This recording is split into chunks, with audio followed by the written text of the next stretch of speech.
Welcome back, all our 40K fanatics out there. I'm DJ here with Tim's Nation, and I'm going to be bringing you my list. It's going to be taken on Lane in our next battle report. In our last Thursday post game, we asked everyone what some armies and matchups you guys would like to see. And we're going to do that again this week and pull all the data together. Now, there was recommendation for Imperial Guard, and Lane is playing Imperial Guard. No one's asking about the Ad Mech, so I'm playing Ad Mech. Biggest reason, there was a lot of data sheet changes. Data slate changes, in the last data slate that kind of went under the radar. Maybe armies we don't play, or maybe things that didn't really impact things as much. One of which was the Castle and Robots. And for me, looking at Ad Mech, I feel like Ad Mech has some really cool things it can do, but the rest of the codex suffers for those detachments, and it really weakens some of the other things, unless you're playing Hunter's Cohort and you run around like 137 model army. So it's just really tough for the Ad Mech in some ways right now. And one of the changes they tried to make was to make it that Castle and Robots can be taken across the board and actually function by giving them Doctrina imperatives. So Doctrina imperatives are kind of a Scutari thing. Well, they were. And you basically pick at the beginning of battle round, I believe, which imperative you're in, defensive or offensive. Robots only got it out of the Cybernetic Cohort. Otherwise, you didn't get these buffs, which meant the robots were underwhelming. They couldn't really do anything. They couldn't really hit. Hitting on 4s, rerolling 1s was the best you were going to get. So that struggled. They struggled in that aspect.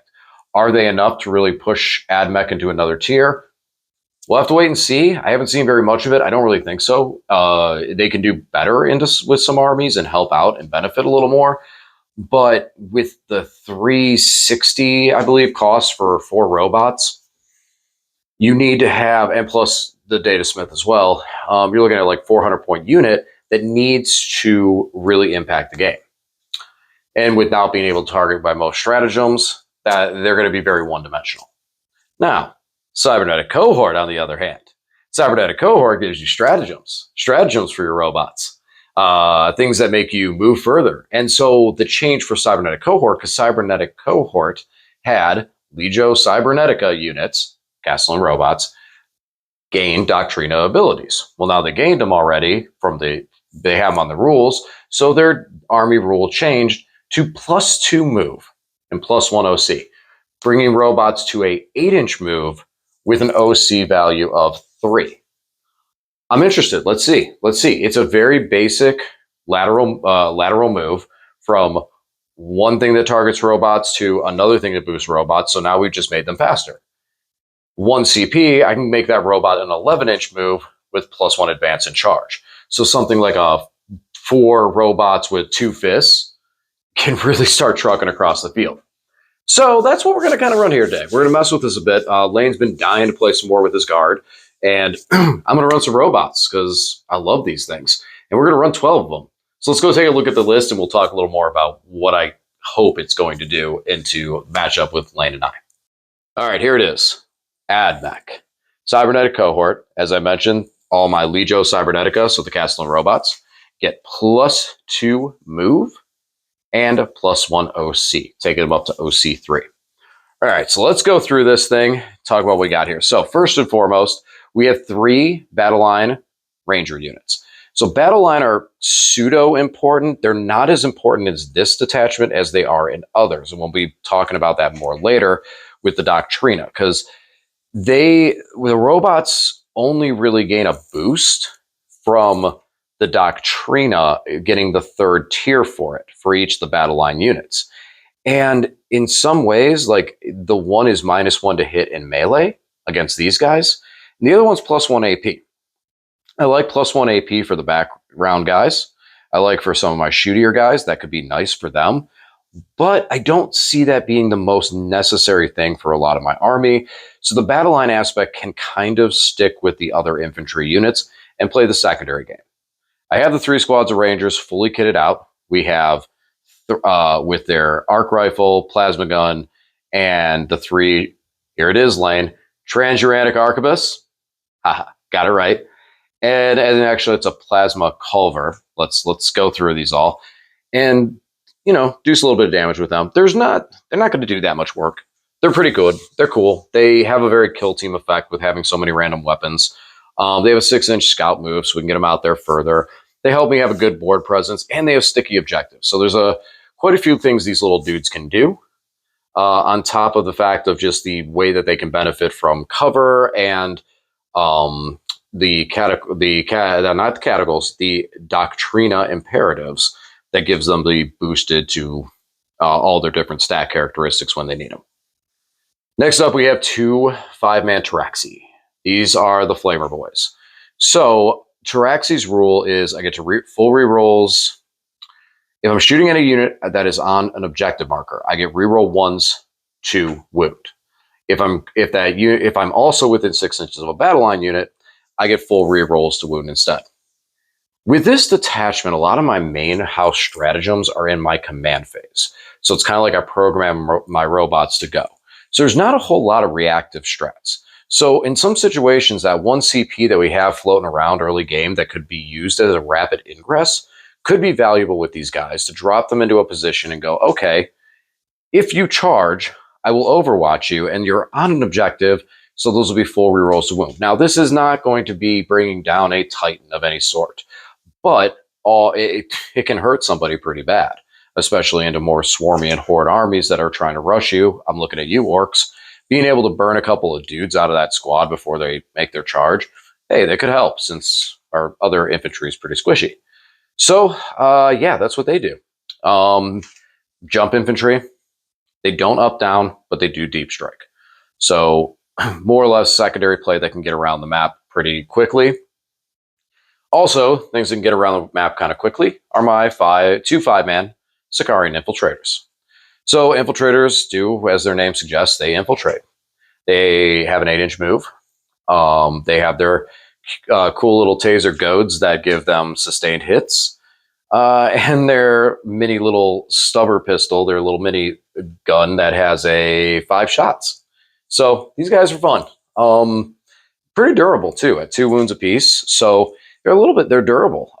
They can get to the outside. They also have some leadership and battle shock buffs. I have to read up on again, but when they're basically in engagement.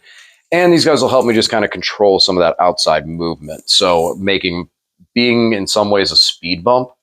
Granted, they're only 70 points, so they're a 70-point speed bump, and play a good screen roll, sort of, in that aspect. They crumble a bit at enough shooting, so that's a thing, but most screens do. So these guys do play a good screening aspect. However, I do kind of want to keep them alive a bit to continue on secondary plays and secondary games. With secondaries being scored at the end of our turn, if for a lot of cases, these guys are in a much better position to do that. So we'll see how they do. And last up, before we get to the main event, is my 1 Sidonian Dragoon. Now, this guy initially, I wasn't going to take him, but then something Lane and I agreed upon that we'll talk about more later, he's going to take a chance. Main reason is because this guy would count as 2 points for Bring It Down and would bring my Bring It Down total to 20, where without him, I'd be at a nice little 18, just under maximum. Why 1 Dragoon? Well, he gains a lot of buffs from this army. Number 1 command point, he can get +3 move, advance, and +1 advance. And he is a unit that has advance and charge.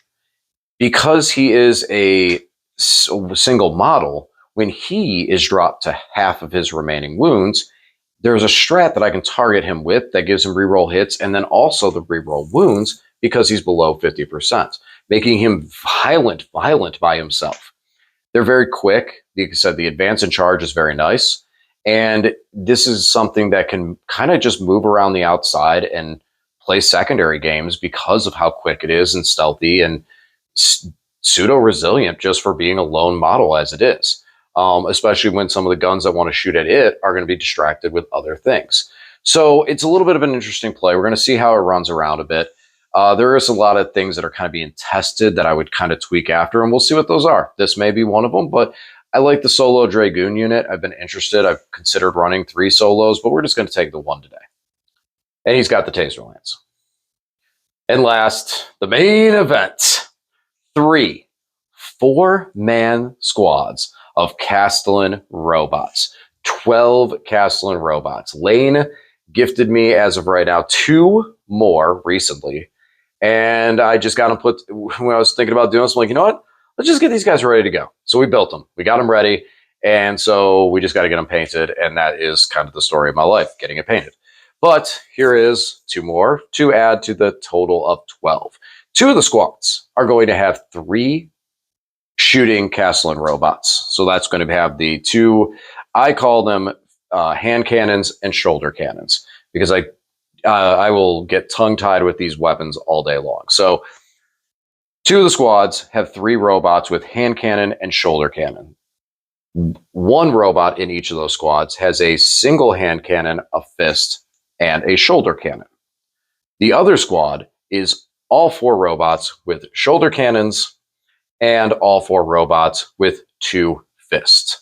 So they are double fist pumping. All right, here's what we're doing. Oh, and then each squad has its own dedicated engine seer, and each squad has its own dedicated data smith.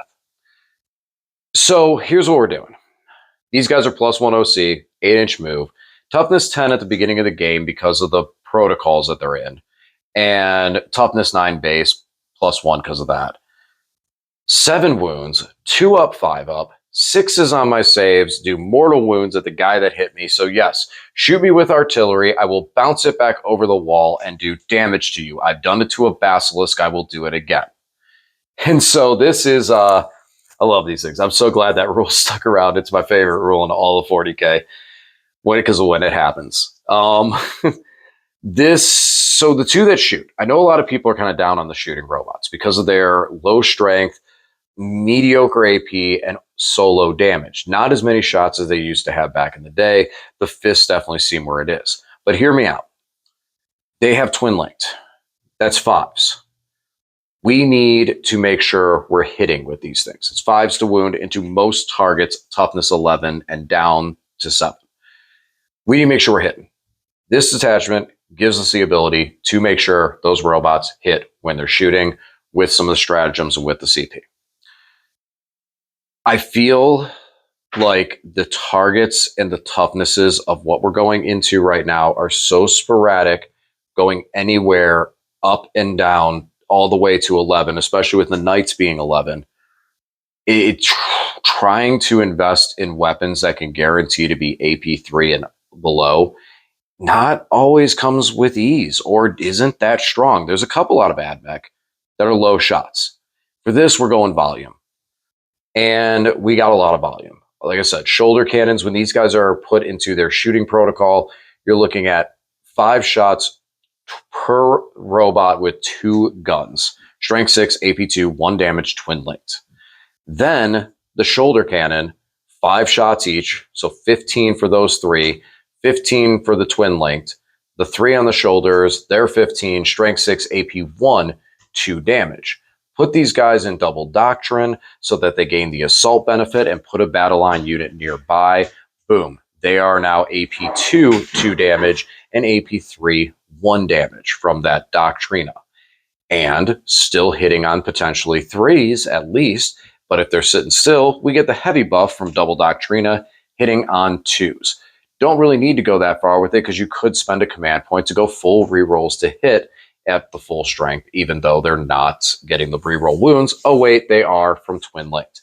That's my thought process.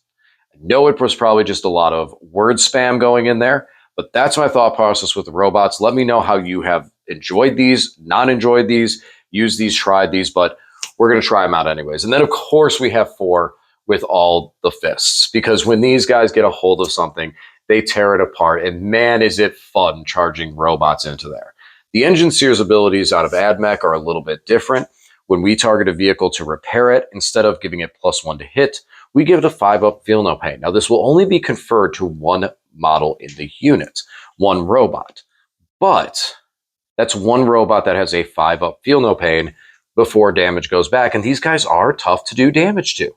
We have a data smith that's carrying an enhancement that can 0 out the damage on a hit. So that's a lot of random resilience. Command point for 1 CP, 5 up, feel no pain to mortals, 6 up, feel no pain to everything else. So I can make those robots that are running up the middle of the field very, very angry. And speaking of getting angry, so do the tech marines. These guys are the tech priests. These guys are lone op within 3 inches of the robots. And then when you destroy a robot near them, they get angry and get more attacks. Cool. Angry tech marines. Now, one last thing. You may notice there's 6 characters here. Due to the new Assassinate guideline, this unit, these characters only give up 18 points. So that means if I were to do this, my characters are just below it. All right, that's the list. So that's the list. I think I pretty much spelled it all out in there. But like I mentioned, now these guys, the way my point list scores, if you bring it down to Assassinate, you're looking at 20 and 38. When we get more over and down this competitive, we can shave that down.